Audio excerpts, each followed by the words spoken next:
और जैसे कि आपने देखा कि मैंने एक बार फिर जय श्री राम कहा है और मैंने आपसे बताया ही था कि मुझे शाहरुख खान को मैंने देखा था जय श्री राम कहते। And for very good measure, Jai Shri Ram. God bless you all. As you know, we are great believers in Lord Ram, and Lord Ram की कृपा है कि हमारे परिवार में सब ठीक है और सब खुशी और सब मंगल है। जय Shri Ram. Jai Shri Ram, and I pray for all of you, your whole family, to always be happy. और मुझे बहुत अच्छा लगा और मैंने भी सोचा कि मैं भी भेजा फ्राई में जय श्री राम ही बोला करूंगी। दुनिया चांद पे चली गई। एक सेकंड मेरा सवाल सुन ले ना। सिलिकॉन सिटी बनाया हुआ है भारत ने। भारत 7 IT सिटी बनाए हुए हैं। ये ट्विटर बंद करके बनाया हुआ है, यूट्यूब बंद करके बनाया हुआ है, फेसबुक बंद करके बनाया हुआ है। सर आप तो जहालत की तरफ लेके जा रहे हैं, अब तरबियत करें ना। UPI जो है अब ग्रीस में चलेगा, ये डील साइन हो गई है। मुल्क पर चढ़े कर्जों का याद दिलाया, लेकिन उम्मीद का दिया नहीं जलाया, आगे बढ़ने का रास्ता नहीं दिखाया, मसाइल से निजात का प्लान नहीं दिया, बल्कि वो तो यहाँ तक डरा गए कि आज जो इजलास हो रहा है वो भी कर्ज के पैसों पर ही हो रहा है। ट्वीट हमारी नजर से गुजरी जिसमें कि शाहरुख खान को काफी बुरा भला कहा गया कि उन्होंने जय श्री राम क्यों कहा और उनको शर्म दिलाई गई। उनको कहा गया कि मुस्लिम्स ऐसे नहीं होते, मुसलमानों को ऐसे नहीं कहना चाहिए, ये बहुत गलत है। और इसके लिए यकीनन शाहरुख खान जो हैं वो सबसे बड़े कसूरवार हैं कि उन्होंने जय श्री राम का। और ये बातें किसने कही?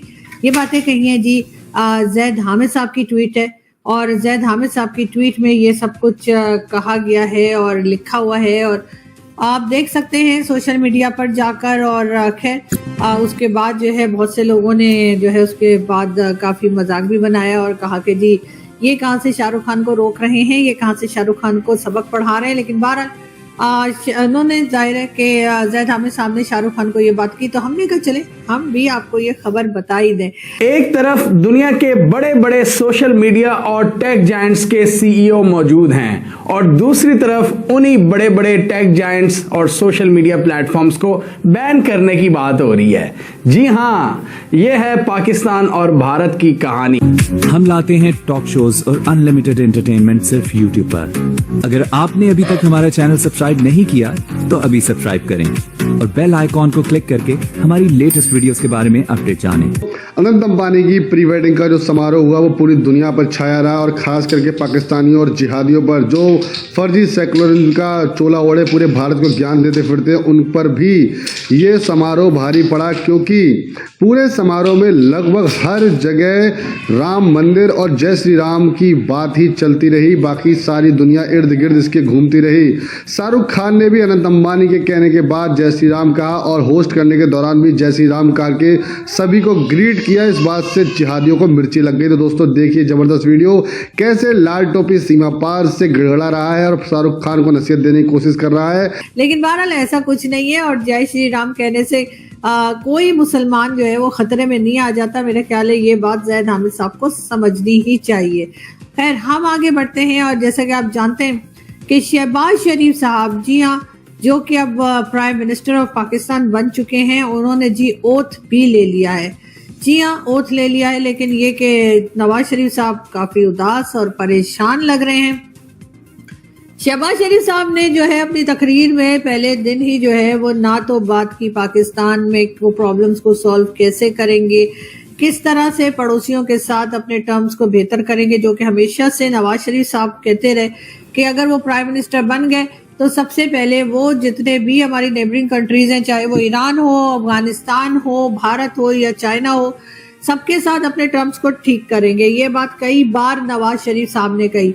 लेकिन शहबाज शरीफ साहब जो है उन्होंने जो है वो प्राइम मिनिस्टर बनते के साथ ही जो पहली बात की, उन्होंने भारत का नाम नहीं लिया, उन्होंने प्राइम मिनिस्टर मोदी का नाम भी नहीं लिया। लेकिन उन्होंने ये जरूर कहा है कि जी कश्मीर के लोगों के साथ हम खड़े हैं। कश्मीर में बड़ा जुल्म हो रहा है भारत में, कश्मीर में बहुत ज्यादा उनके ऊपर जो मुसलमान हैं उनको तंग किया जा रहा है। और इसी किस्म की ऊट पटांग बातें जो हमारा हर प्राइम मिनिस्टर बनने के साथ ही कहता है, वही सब कुछ जो है वो नवाज शरीफ के भाई शहबाज शरीफ साहब ने कहा। चांद पे चली गई।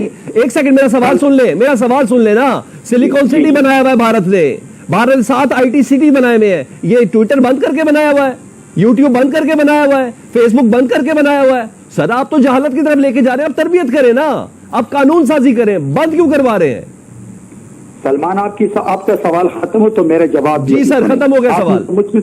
आपने मुझसे सवाल किए तो अभी आप जवाब सुने पूरा। जी सर, जी सर। सलमान, ये मुझे बताएं कि क्या इस वक्त साइबर क्राइम का जो कानून है, जो इदारा है, अभी तक पूरे मुल्क में किसी भी आदमी को जो आज बाइज्जत लोगों को सोशल मीडिया के जरिए उसकी बेइज्जती हो रही है, आपके इस वक्त में पाकिस्तान के वो नौजवान नस्ल जो अपनी मेहनत और अपनी लगन से आगे बढ़ते थे, वो पाकिस्तान के लिए क्या मैसेज दे रहे हैं। लेकिन क्या ये मैं आपको बता दूं कि मैंने आपसे सवाल किया, उसका जवाब भी आपने मुझे नहीं दिया। कि साइंस चाहिए कि इस्लाम चाहिए? इस्लाम चाहिए। हमें इस्लाम चाहिए। इस्लाम चाहिए। मेरे ख्याल से जो बंदा कुरान पढ़ लेता है ना, उसको दुनिया में सरवाइव करना आ जाता है। मैं कहूँगी आप साइंस पढ़ेगी या फिर इस्लाम पढ़ेगी, तो आप क्या चूज करेंगी? मैं कहूँगी इस्लाम करूंगी, क्योंकि इस्लाम में साइंस है। साइंस की जितनी चीजें यहाँ इजाद हुई वो सारी इस्लाम में है, कोई ऐसी चीज है ही नहीं है। मैं दावे के साथ कह सकती कोई ऐसी चीज नहीं है जो इस्लाम में ना हो। वाह दीदी इसी कानून में एक लफ्ज गलत साबित करी जो मैंने लिखा है, ये बताएं मुझे। मैंने सोशल मीडिया के फायदे के बारे में नहीं लिखा है, मैंने सोशल मीडिया के इन टूल्स को पाकिस्तान में इस्तेमाल करने के बारे में लिखा है कि इन टूल्स के इस्तेमाल से मेरे मुल्क के इदारे, मेरे मुल्क और मेरे मुल्क की इज्जत बहुत दागदार होती जा रही है। फिर करना क्या? आप क्या मैसेज दे रहे दुनिया में? मुझे क्या बताया आपने? आपने हल क्या बताया बैरमन साहब? मैंने हल ये बता दिया कि अगर पाकिस्तान के सोशल मीडिया अगर हम गलत यूज करते हैं, जिससे मेरे मुल्क के इदारे बदनाम होते जा रहे, मेरा नौजवान नस्ल तबाह होता जा रहे। यूपीआई जो है अब ग्रीस में चलेगा, ये डील साइन हो गई है। ये एमओयू साइन हुआ था रादर, जिसमें NPCI national payment corporation of India, इसके सीईओ रितेश शुक्ला थे, यूरो बैंक के सीईओ फोकियोन कैरावेस थे और अदर ग्रीक ऑफिशियल्स थे वहां पे जो यूनान से आए थे।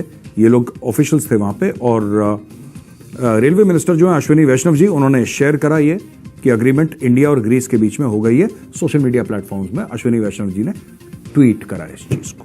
अब ये है क्या? देखिए दोस्तों, काफी सारे देश हैं जहां पे यूपीआई यूज होता है, जैसे कि श्रीलंका में यूज होता है, हाल फिलहाल 3-4 दिन पहले हुआ है। मॉरिशस में यूज होता है, वो भी रिसेंट है। फ्रांस में यूज होता है, लेकिन सिर्फ आईफल टावर के पास, पूरे फ्रांस में नहीं हो रहा। अभी आईफल टावर के आसपास यूपीआई यूज हो रहा है।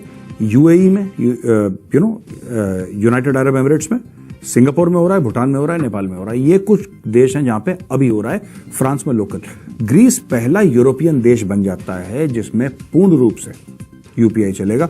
अब आप अपना फोन ले जाइए, ग्रीस जाइए, छुट्टी मना के आइए, पेमेंट करनी हो, ठक ठक ठक यूपीआई डन। ये इन्होंने कर दिया। ये भारत के लिए बहुत बड़ी जीत है दोस्तों, यानी कि यूरोप में आपको फुटहोल्ड मिल गया। जैसा मैंने बताया, फ्रांस में काम करता है यूपीआई, लेकिन सिर्फ आईफल टावर और उसके आसपास के एरियाज में काम करता है, पूरे फ्रांस में काम नहीं करता।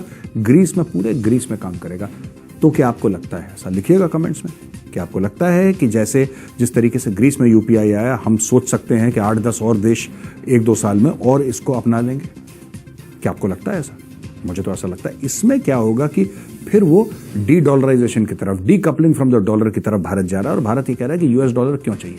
एक तरफ दुनिया के बड़े बड़े सोशल मीडिया और टेक जायंट्स के सीईओ मौजूद हैं, और दूसरी तरफ उन्हीं बड़े बड़े टेक जायंट्स और सोशल मीडिया प्लेटफॉर्म्स को बैन करने की बात हो रही है।